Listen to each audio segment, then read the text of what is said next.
Go-to-market bloat overall is like a huge epidemic in go-to-market. When you're hiring more BDRs or you're inflating your team with more people, you have the assumption that more people means you're getting, more like return out of them. I don't think that's true. I think what you need is the data to tell you where to invest and the things to invest in order to be able to make smart decisions. And oftentimes what we see is that companies think that their SDRs or their BDRs or their sales team are like out there cold outbounding, and like that is how they get deals.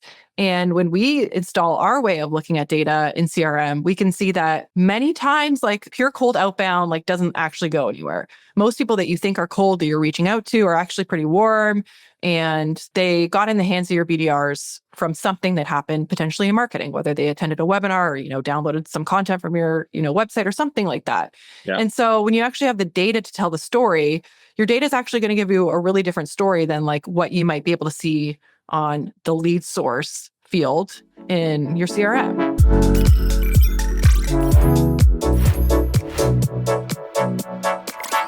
All right. Well, Carolyn, thanks for joining us for another episode of the Sales Architecture Podcast. Give everyone a little explanation of who you are, what you're doing, and what the future looks like, and we'll go from there. Thanks. Yeah, excited to be here. Thanks for inviting me on. My name is Carolyn. I am one of the co-founders and managing partner at a company named Passetto. Many people will recognize Chris Walker's name. He is our original founder and owner of the business. And we've been basically operating now for, I think, 14 or 15 months, just over a year. And what do? We are a technology-enabled company, so part advisory, part tech. And basically our objective is to fix what we call go-to-market dysfunction, which I think is a core problem that a lot of, SaaS and tech organizations are seeing across the board, which is like just no alignment across sales and marketing teams, no clear understanding of, what's driving ROI and, potentially degrading their growth. And so what we do is with our product, we basically create a department agnostic data layer and attach data to financial outcomes of the business and unit economics to really understand, like stripping away sort of like these department silos and just understanding at a very high level how the go-to-market is performing, what their efficiency is, and understanding and to be able to tell executives like, hey, here's what's working and here's what's not, here's what to do more of, here's what to do less of, and so on and so forth. And so that's us. I feel really passionately about what we do. I come from the marketing world. I come from SaaS. And for a long time, I felt these pains, like, departments competing for credit, blaming one another, like, sales sucks at their job, or, marketing is giving us shitty leads. And honestly, I really wanted to do something about it. Like I heard Chris talk about this problem over and over and over again. And, he and I had built a little bit of a relationship through our businesses. And so I had said, like, I want to come work with you. I really, fundamentally and philosophically align with the problem that you're trying to solve. And, here I am. Yeah, well, I appreciate what you're trying to accomplish because my background historically is not in marketing. I've become marketing obsessed the past 2 years. So I'm by no means what I would consider as like an elite level expert when it comes to marketing. But the reason that brought me into this world is because on the sales side of things, if you don't understand what's actually happening through the pipeline, you start to play the blame game. I've been the sales rep that blames marketing. And then I've also realized how to take control over that and overcome it. And so we can immediately find ways to break down that departmental silo, work together, and actually drive pipeline.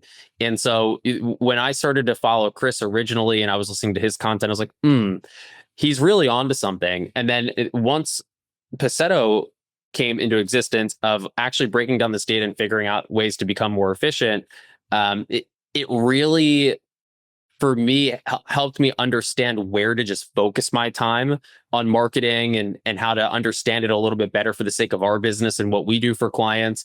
And I have to say that it's made a massive difference just following along, not even working directly with your team. And so I think that we're still on the precipice of making this the mainstream of how to think about things. And so one thing that you mentioned early, just jumping in here, is speaking in terms of unit economics.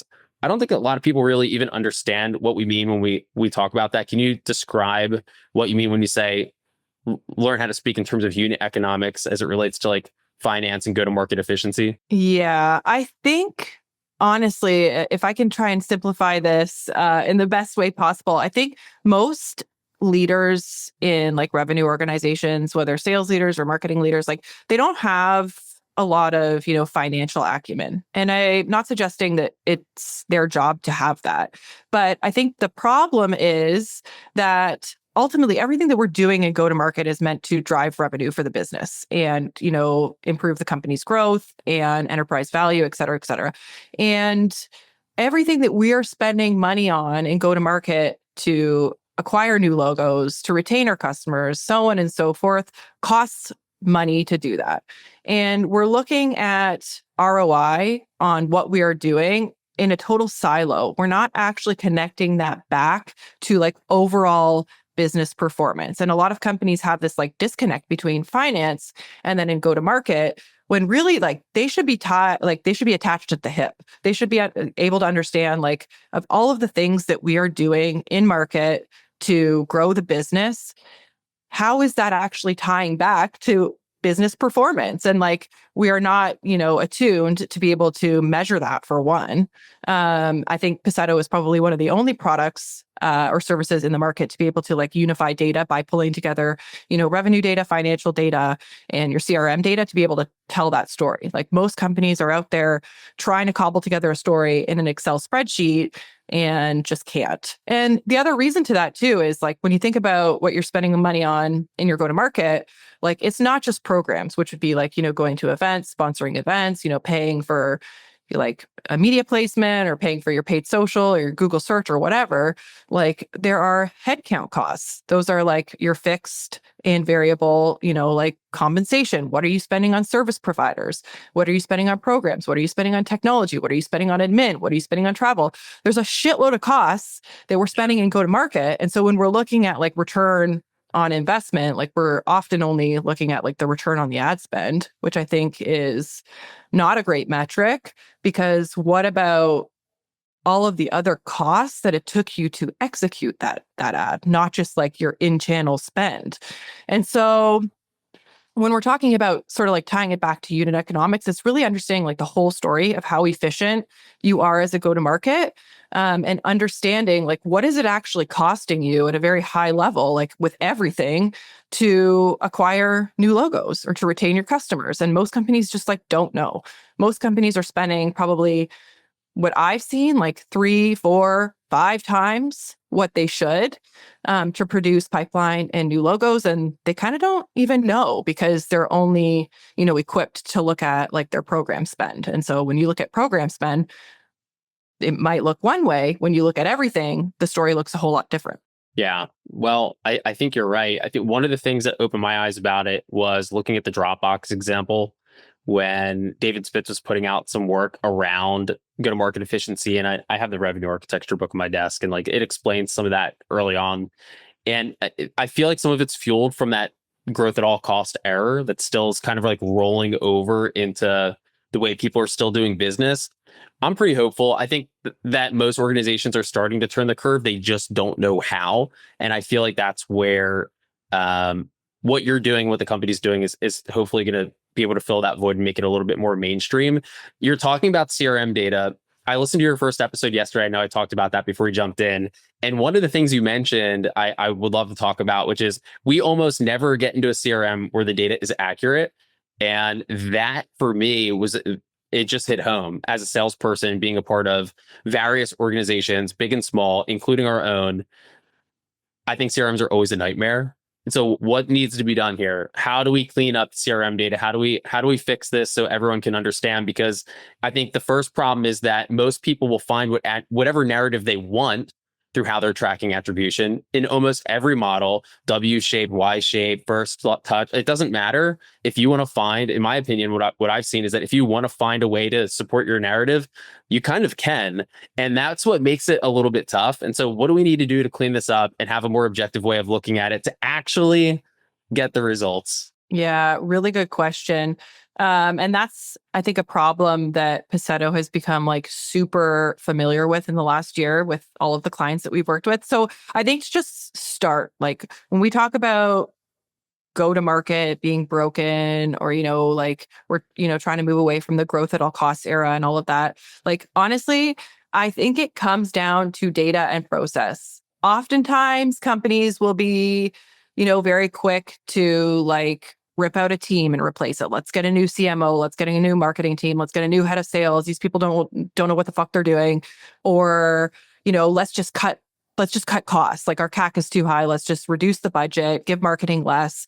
And honestly, I don't think it's a people problem. I think there are so many talented marketers, salespeople, leaders, revenue leaders in organizations that know what to do and that know how to make smart decisions and know, how to go to market. But unfortunately, they don't have the data architecture to be able to, one, tell that story about impact. I have certainly been there. I would consider myself a really skilled marketer, not to like toot my own horn, but I've been in that situation where I've done a lot of stuff that I think has been really impactful, but I just don't know how to communicate the impact, right? It comes down to data architecture. And then I think there's this other camp, which is you don't have the data architecture to tell you what's not working, right? Like, a lot of times we look at what is working. Oh, this campaign did this campaign did that. We're not really acknowledging like all the shit that didn't work, all the stuff we spent our money on that took us nowhere.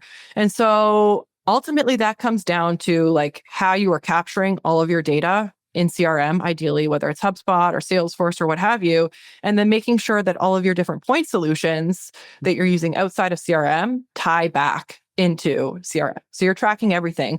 And I think one thing that most companies do really well is like, you've got a sales cycle, right? Starts at stage one, opportunity creation, whatever, your definitions might be for that. And then we track everything in the sales cycle, how it progresses through each stage. Each stage, we know like roughly what the conversion rate is between each stage, what like actions a salesperson has. They track all their emails, they track all their calls, they track all their meetings. And so we have like total and complete visibility into the sales cycle. But like, that is one component of the revenue factory. We call it a revenue factory. Right. It's one component of it. And you have, the stage that happens before that, which is called prospecting, which is where your AEs or SDRs or BDRs or whatever are calling on people and working them to become qualified opportunities or disqualifying them or whatever. That's like a black hole. Like, we have seen that so many times at Passetto, where you've got all of these companies that are doing a shitload of BDR. They've got like BDR activity. They've got maybe 15 BDRs on their team or more. Yeah. And it's like, what are these people doing? We have no idea what their productivity looks like. We know they're making dials, but we don't know to who. We don't know why. We don't know how those people are ending up in CRM. Like, it's a black hole, right? We call that a black hole all the time. And so that is like one component that most companies don't track. Passetto has a solution to work with companies to track that, so that we understand basically like, how efficient are you at prospecting? What are the reasons that you're prospecting a prospect to begin with? How many of those things lead to pipeline and revenue? And like, how much of that stuff that you're doing out there in the real world, is it going nowhere? Like, that is what I think that data layer tells you, which is, again, an important component of the revenue factory. And then, of course, you have like this whole stage of stuff that happens that marketing supports initially, like early on in the process, which is like engaging your prospects, having them become aware of your product or your service or whatever. That's content. That's whether they're showing up for a webinar, you're out there at an event meeting these people, but that's understanding all of the different signals and interactions that are happening earlier in the journey, leading up to, your prospecting efforts and then leading up to your sales cycle. And when we look at it and zoom out, a data architecture in CRM should capture all of those things. And unfortunately, for most companies, it just doesn't. Yeah, I'd agree. One of the things you mentioned that's a big problem for us that we see is, I think this is relevant to go-to-market bloat, but when you say BDRs, we don't know how they're prospecting, what's efficient. I'm in the camp of we overhire SDRs and BDRs. This conversation, I think, is debatable. I think at the grand scheme of things, it's a smaller part of the budget when you look at other salaries, where spend is going. But as a sales organization, as a part of us trying to make teams become leaner and more efficient, I feel like there's still a big disconnect on how do we even measure on when and how to hire another SDR. there's not a great way of actually understanding this because we're not really sure how productive someone is, to your point. And that's something where we've modeled a few things where I believe we're on the right track. But truthfully, it's still pretty difficult for us to navigate because, well, how cold is a prospect? Where was the first time that they were even, how did they hear about us in the first place? Where does this all come into how do we know to scale the sales team out? It's not really that straightforward. And so I'm curious on your thoughts. I think most companies are still overhiring BDRs and SDRs. I don't think that more tech typically leads to more revenue. And so what we're trying to figure out is how do we condense the sales team and drive the same amount of pipeline as people thinking, oh, if we hire 5 more people, we'll get 5 times the results. Yeah, I think like go-to-market bloat overall is like a huge epidemic in go-to-market. Like I think most people think like if we hire more people, we're going to get better results. I don't think that's true. Again, I think the process and the data that you're working from are the problem, not the people. And so what I mean by that is, when you're hiring more BDRs or you're inflating your team with more people, you have the assumption that more people means you're getting, more like return out of them. I don't think that's true. I think what you need is the data to tell you where to invest and the things to invest in order to be able to make smart decisions. And I think what's causing this is that like most companies want some way to like understand how deals are getting in the pipeline. So they'll say, oh, we'll just create a field on the opportunity record and call it like, lead source or deal source or something like that, where we'll find like one thing that happened leading up to the deal and say that that's the trigger that led to deal creation. And oftentimes what we see is that companies think that their SDRs or their BDRs or their sales team are like out there cold outbounding and like that is how they get deals. And when we install our way of looking at data in CRM, we can see that many times like pure cold outbound like doesn't actually go anywhere. Most people that you think are cold that you're reaching out to are actually pretty warm and they got in the hands of your BDRs from something that happened potentially in marketing, whether they attended a webinar or, downloaded some content from your, website or something like that. Yeah. And so when you actually have the data to tell the story, your data is actually going to give you a really different story than like what you might be able to see on the lead source field in your CRM. And so most companies, I think that cold outbound or like BDRs are what's driving revenue for the organization. Therefore, let's hire more of them and we'll get more like as a result. That is exactly the problem that we face when we're consulting a company.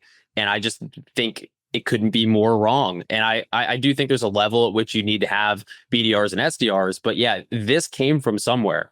They heard about the company somewhere. The contact only exists inside of the CRM for one reason, and that's awareness. They've become aware at some level, whether it was a piece of gated content or they attended a webinar or an event or who knows, but they're not necessarily cold.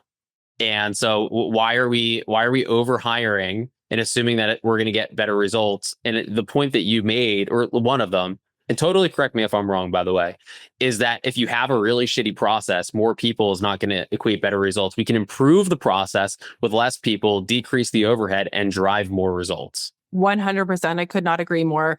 There's one company that we're consulting with. They have like a 15-person BDR team or whatever.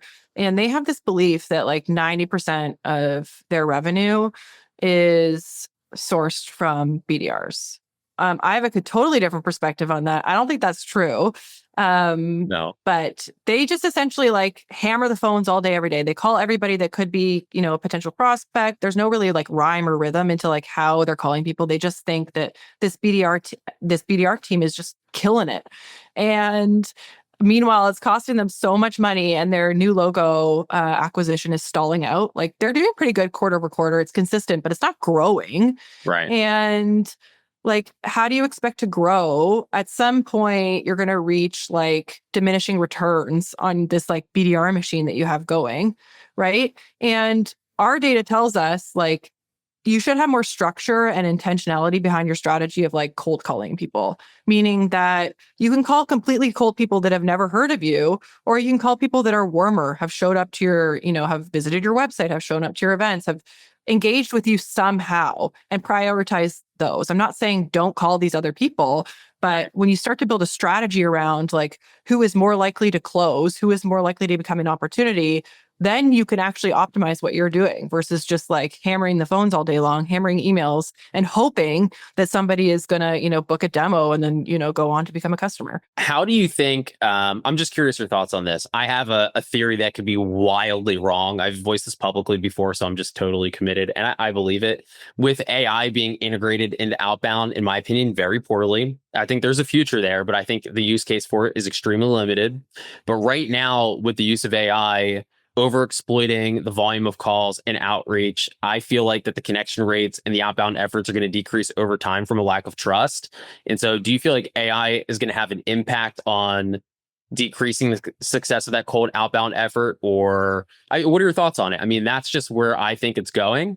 And I think there's going to be more regulation behind identifying who's a bot and who's not on LinkedIn and through other media outlets. But for now, the increase in volume from AI is so substantial from what people can do. And the more companies that leverage AI, I think the lack of either trust or willingness to even answer and reply, thinking that it's not a person, will have a substantial effect long term. I know right now everyone's getting short wins from it, but I just don't think it's there yet. This is just my opinion. I don't know. Some people might disagree with my stance on this because I think AI like has a place in go-to-market and can do a lot of great things. What I don't think it can replace is human connection. And I've had this belief like for years that the best sales teams are the ones who build a human connection first. Like think of any like thing that you've purchased. Why do you purchase it? Is it because somebody like spammed you and, got you into the funnel? Or is it because you've established like a really meaningful human connection first? And so I think some of the best and strongest sales organizations are built with the people who like share that value and share that philosophy. And like, I think you can build in productization into your sales, tactics. But at the end of the day, it really comes down to, I think, human connection and how effective you are from that point of view. But again, that's my personal view on it. Others might have a different stance, and that's okay. I mean, I just think it's so unknown. That's why I don't want to backtrack. I've had people change my opinion on it a few times in regards to like the level in which I'm convicted of what's the future. I do think that it's really hard to tell. I just wholeheartedly believe that. First off, I agree with your point is that human connection is the number one thing. And if we look at creativity, I think creativity is going to be one of the most employable skill sets in the future. And it's because of that. I think that a lot of the AI products, if you're using Perplexity, ChatGPT, it looks creative, but that's not how creative. That's not really how people are creative naturally. And so it's going to be hard to replace that empathetic touch. It's going to be hard to replace what people are able to do fundamentally versus how AI actually operates on the back end. So I do think creativity is going to be one of the most employable skill sets for people, but more so without that personal touch. I mean, we got connected. I didn't send out some bot to just spam a bunch of thought leaders to try to book a podcast. We see a lot of AI outreach, businesses boast about 2% pickup rates. Well, ours is 30. And so why are we discussing the success of a 2% response rate? Well, we can make it up in volume. And so I think that it seems like it's efficient, but if we look back at, let's just go back to the unit economics, are we even tracking the amount of time it takes to make a connection and the revenue tied to the time that's allocated to that task?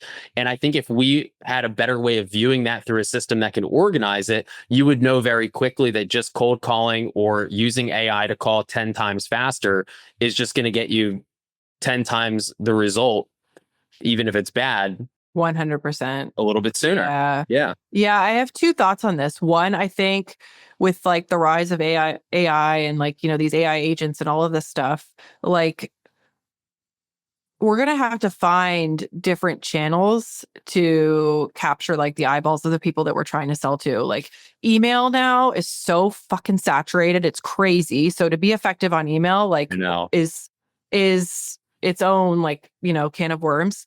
And then you've got cold calling, which is another. But I think, direct mail, is that something we're going to be seeing more of? I don't know. I think you're competing now for attention, and AI is making that competition that much greater. So there's that. But I think the other thing that, we're trying to solve for is when you're looking at like how you're prospecting and what's working and what's not, and you're able to see like, why did we call this person? Did it go anywhere? You're able to understand like the dynamics with each of those different, reasons that you're prospecting somebody. So maybe your like AI tool that you're using to call people, is giving you a little bit of a lift, but like, are you considering the days in which, like, how long it's taking you from the moment you started working them to when they became qualified? Maybe it's like 5 times longer, right? Yeah. Like there's other considerations that I think a lot of people they don't look at the nuances in the data to understand, the side effects of that, like understand the other implications. Whereas if you have a warm prospect, you might qualify them in 10 days versus like the 350 days it took you with, AI or something like that. That's a hypothetical situation, but I mean, that could be a reality. Yeah. What I want to happen and what will happen is probably very different. I wish there was a way to just be human certified or to label everything as AI so someone knows that it's actually a person reaching out or not. Because I do think there's a large use case for AI in different areas. I just think for prospecting, it's still pretty limited in the way to leverage it. So I think it's here to stay. I just think that there's going to be a market for being able to prove that you're a person. We have a few strategic ways that we do go about doing that. Some of it involves direct mail, actually, and a lot of it is around events. Like if we go to an event, we're not going to sponsor an event. We are not going to go actually to the event. We are going to go to the area that the event is happening. We are going to go to the bars. We are going to go to what the real excuse is that people are leaving their house nowadays. And we're going to reach out ahead of time prior to going to the event and setting up meetings with people that are aware that we're going to be there rather than just aimlessly walking around and networking. If I knew you were going to be, at the SaaStr event, we're going to reach out ahead of time. Hey, it looks like you're going to be attending this thing. We'd love to connect. And we're going to meet them at 7 p.m. at a cocktail hour. And so being more strategic with your time versus, just aimlessly going to events or aimlessly blasting out, these messages via email or with the AI BDR. This is like just my frustration. And maybe it's personal. Maybe I'm totally wrong, but I just hate how all the intentionality and that personal touch that's being removed across the board. To me, it just seems like a shiny object. So I think it's here to stay. I'm just not a fan. I need to be convinced otherwise. Yeah, I feel the same. But I think like you said something that strikes a chord with me, which is like doing things differently. And I think that comes down to like how we're actually measuring success across the go-to-market. Like we see it all the time in marketing, that marketing is measured on like how many leads they generate and kick over to sales. Like that is so flawed. I fucking hate that. I think it's so stupid. Pardon my language. But that's the problem, is that when you're measuring a team on like lead volume, right? Like you're going to change what you do. You're going to go to, instead of like trying to get, 10 really like valuable meetings with a prospect around an event like you're suggesting, which is what I would suggest doing. Yeah. You're inclined to like spend $250K on like this big branded booth or experience or whatever you're doing to just like have a presence. And then you use like a lead scanner and get like, 300 names. And it's like, woohoo, we hit our like quota for the 500 leads that we need to create. But they're just names. Like that's it. They're names. Right. You're kicking them over to sales, and then sales is saying these names are shit.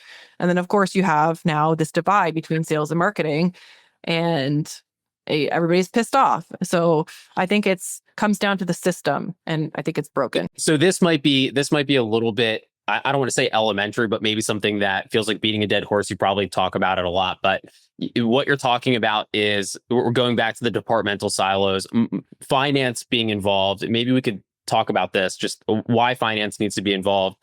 If the departments are siloed, typically we see the KPIs are. And so marketing may be responsible for, let's say you have a CMO and they they realize that what's happening is not the best of choices, but they want to keep their job. And so their job is to carry out the function of which the goals are set by either the CEO or maybe even the CFO in some cases at this point.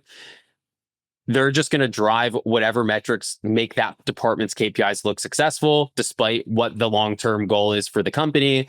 And sales has their own set of KPIs. So then they're going to push back and do what they need to do. And so this breaking down the barrier and creating an alignment, like what does finance need to do in order to unify these departments, get them to work together, and to have KPIs that the end goal becomes the same thing? This way, we're not just saying, oh yeah, we hit our MQL target. It's like, well, what is an MQL like, and what's the value of that in the first place? Yeah, you asked a few questions, and no, I don't think this is an elementary question because I think so many companies are still doing it this way, like measuring go-to-market by teams, which I hate. Then that's a better way to put it. I didn't explain it that way, not to cut you off, but go-to-market by teams, right? That is the core issue. I think so, yeah, because when you're doing it by teams, you're looking at like what team spent the money, what ROI did they get, versus like when you look at it as a fact, like nobody's buying based on like how your team is structured. They're buying on a process of becoming aware about your brand, learning about it, engaging with it, talking to somebody, and then, getting into the sales cycle. And of course, they're still having interactions throughout that process. So like, if you think about it that way, you're literally looking at it like a process, and every team member is involved basically in every stage of that process. Like it shouldn't be like marketing over here, sourcing top of funnel leads, passing it to sales works on passing it to, the sales cycle and blah, blah, blah, blah, blah. Like that's broken. That's not how people buy. Right. And so I think we need to start thinking about that differently. And that requires like a pretty big fundamental shift and of course, alignment, and that people need to all believe that and all get on board with it. And so oftentimes you have people like you've change makers in companies that want to do something different. And unfortunately, they can't get enough groundswell to actually like do it. And so they're stuck. Otherwise, they jeopardize their career or their future with that company. And so we see that all the time, right? There's just not enough momentum to actually create the change. And so teams stay stuck because it's a risk doing things differently. And so I think when that happens, like my recommendation is, rather than pushing to like try and change something that you probably can't change, go to an people may not react well, but like take a leap of faith and try and find an organization that you are aligned with. Like Chris had the stance on a recent recording he did too, which is like sometimes it really comes down to alignment, and in some companies you'll have that, in some companies you won't. And so that is like point one. But you had asked a question about like where does finance sit? And I think exactly. Yeah. And I think from that point of view, like finance and the CEO, depending on the company size, like really needs to own and have involvement in go-to-market.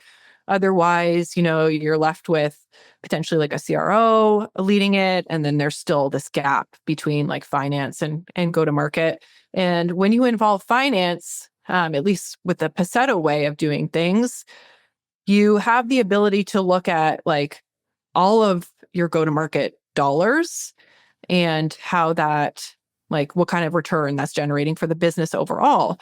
Like most leaders don't have, obviously, aren't privy to like all financial information, right? And so they are limited in some ways to really understanding like performance against unit economics. And so, Well, I do think there's a problem as well. If you look at how people learn marketing, let's just walk through the traditional way. Somebody goes to get an undergrad, maybe they go and they get a postgrad, then they get a job. Maybe they're learning from other books and mentors. When has finance ever been taught to marketers on how to even interpret the information in the first place? And I think that has to be in the very beginning of how and when you learn marketing. I think that people look at things the wrong way. They don't know how to interpret the numbers. And some CMOs could have probably identified the problem sooner and articulate it better to the CFO if they even understood how to calculate and read the information in the first place. And so we learn strategy and we learn the fundamentals of marketing, but nobody is teaching anyone how to read the information. Yeah, it's a really good point. I certainly sort of like started my career not having understood that either. And like, I learned that obviously over my experience and listening to Chris and, seeking out information. But I would say the vast majority of marketers just are not revenue or like are not revenue inclined or like financially inclined to really understand like how to connect the dots between the two things. I agree. And I just would like to see people learn this at an earlier stage. It's difficult once you start to understand it and then you go to hire internally. It's tough to see that somebody has a belief system, but no way to actually interpret what's working and not working, because it's very easy to learn philosophically how marketing can work and learn different rules and principles. But if you don't know how to read the information, it can be interpreted. And this goes back to some of the CRM stuff, right? If your CRM's messy and you're just compiling data, how do you even understand what's happening there? And that's why I really love what Passetto is trying to do with being able to organize it to have a more objective approach to reading that. But that's where I think that there's a big issue, is just not necessarily the philosophy of marketing literacy from that standpoint, but marketing is so financially driven and understanding how things are effective or efficient. And most people just don't know how to read the numbers. The only thing I ever hear is CAC to LTV, CAC payback. Okay, we get that, but it's way further and deeper than those things. And like that just cracks a little bit open. There's so much more that goes behind it for forecasting purposes, but that's something that I think if we can teach younger marketers this sooner, that's where the future gets bright for young companies. Yeah, I have like a interesting perspective on that. I used to have a very not even that long ago, a couple months ago, I used to have this like very strong stance that marketers need to have more financial acumen. And I've softened my belief on that because I don't necessarily think that marketing is the department or that a marketing leader is the person to like solve that problem. And not to say that like I sort of straddle the fence on this one, because on the one hand, I think that marketers should be like more financially savvy and have more sort of like financial acumen. But at the same time, I also feel like it's not their responsibility to solve that problem for the company. Like this goes beyond marketing. I think marketers feel the pain the most because they are the hardest department to track. But at the end of the day, like I think you need a partner like Passetto, or I think you need like a sophisticated RevOps function in-house. Like I think that there are other people or roles to solve this problem, and it shouldn't be marketing.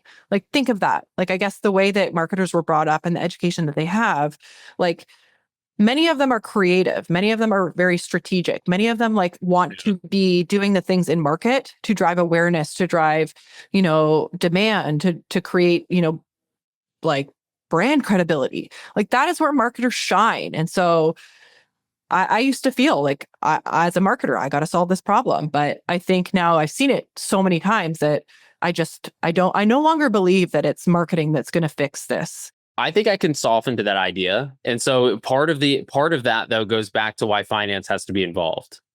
Right. Mm-hmm.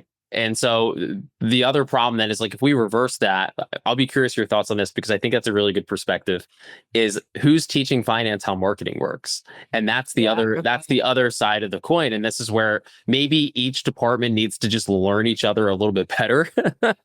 But having that third party objective way, like you're saying, whether it's Passetto or someone else, I actually think that's the best option. And I think because again, we look for narratives and try to find the answers to what we want the outcome to be. And if you have somebody that is removed from your current internal operations, I think a third party is a great way to verify, hey, I know that this is how you're feeling about it, but this is exactly what we interpret. We're interpreting, hundreds of other companies or hundreds of other data points.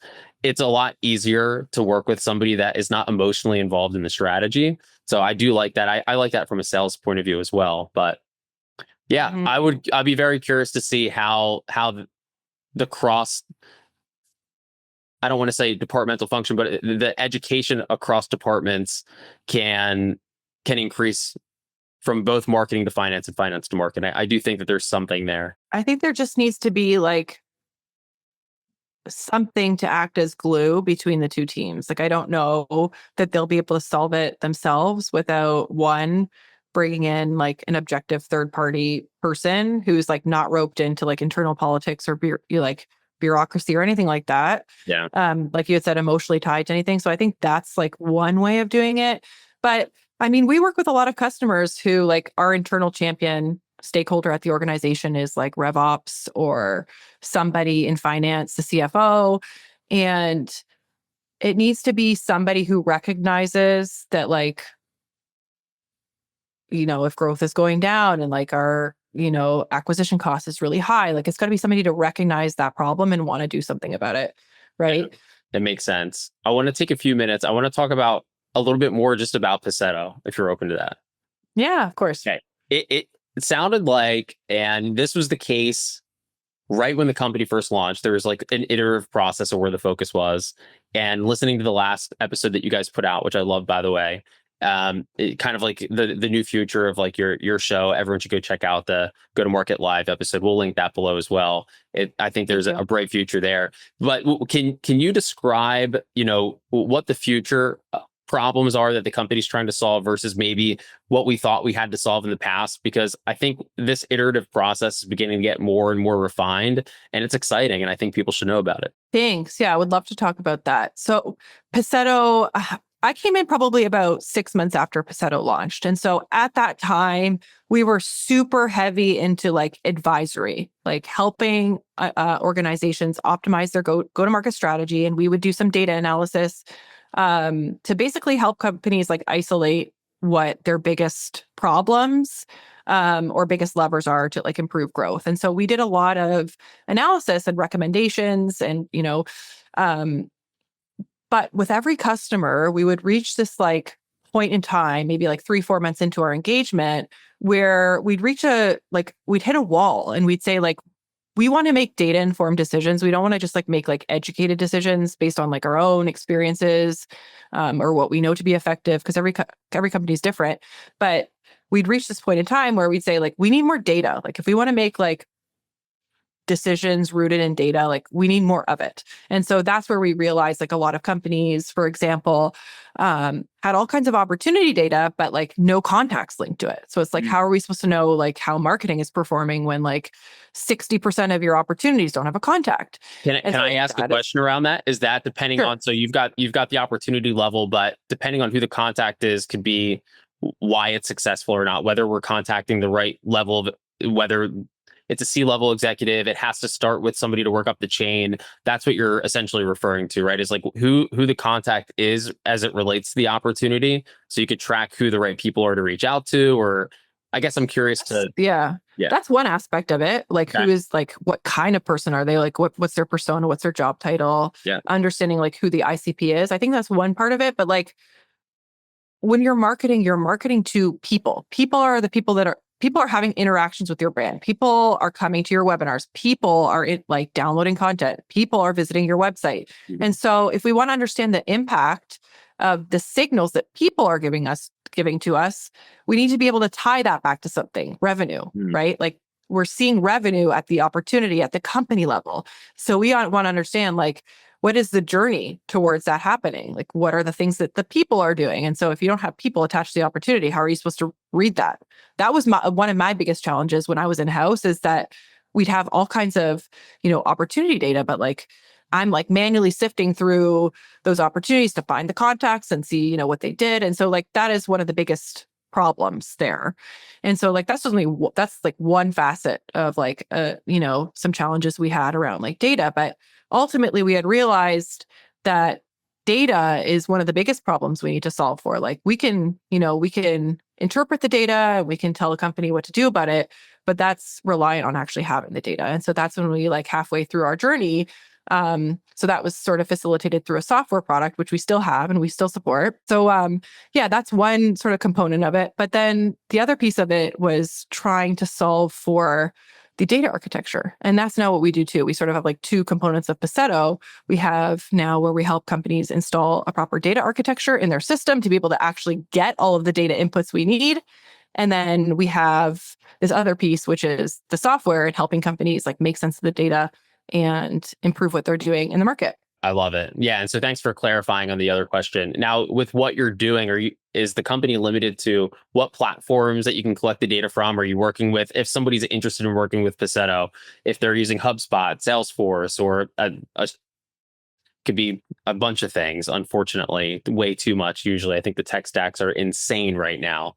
But with that being said, can you pull data from everything? How are you guys doing that? We primarily support Salesforce and HubSpot right now. Yeah. Cool. Yeah. We don't really touch the other platforms at the moment. Well, those are two of the big ones. So I think you're in the right spot, which is great. So we've got a couple more minutes here. I just want to wrap it up with like, what's the future looking like, for the company, and like what are some things that maybe are a little controversial that we're trying to tackle in the industry to get out there into the world? Yeah, I think once we need to end with some heat.